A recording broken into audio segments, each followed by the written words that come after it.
সবাই কেমন আছেন? আজকে আমরা শিখবো কিভাবে রেজিস্ট্যান্স তৈরি করা যায়। আমাদের বাসায় অনেক সময় অনেক ইলেকট্রনিক যন্ত্রপাতি নষ্ট হয়ে যায়। আপনার যদি বাসায় কখনো চার্জার বা লাইট কোনো কিছু নষ্ট হয়ে যায়, এলইডি বাল্ব, তখন খুলে দেখেন যে একটি রেজিস্ট্যান্স পড়ে গিয়েছে, বাকি সবকিছু ঠিক আছে। কিন্তু আপনি মার্কেটে গিয়ে দেখলেন যে আপনি রেজিস্ট্যান্স পাচ্ছেন না পুরো মার্কেট ঘুরে, তখন কিন্তু খুব সহজে একটি রেজিস্ট্যান্স বানাতে পারবেন আমার মতো। খাতা নিলাম, খাতা থেকে একটি পৃষ্ঠা ছিঁড়ে নেব।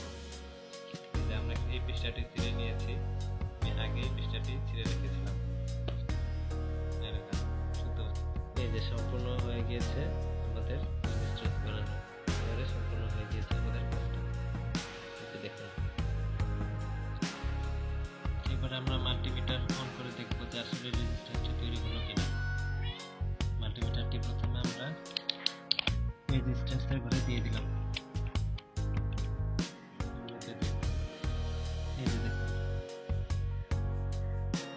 রেজিস্ট্যান্স কিন্তু হয়ে গেল। আপনি এক এক জায়গায় এক এক রেজিস্ট্যান্স পাচ্ছেন, কিন্তু নির্দিষ্ট একটি জায়গায় কিন্তু ফিক্স থাকছে। আপনি চাইলে পরবর্তীতে এখান থেকে মুড়ে দুটো তার লাগিয়ে দিবেন শুধু।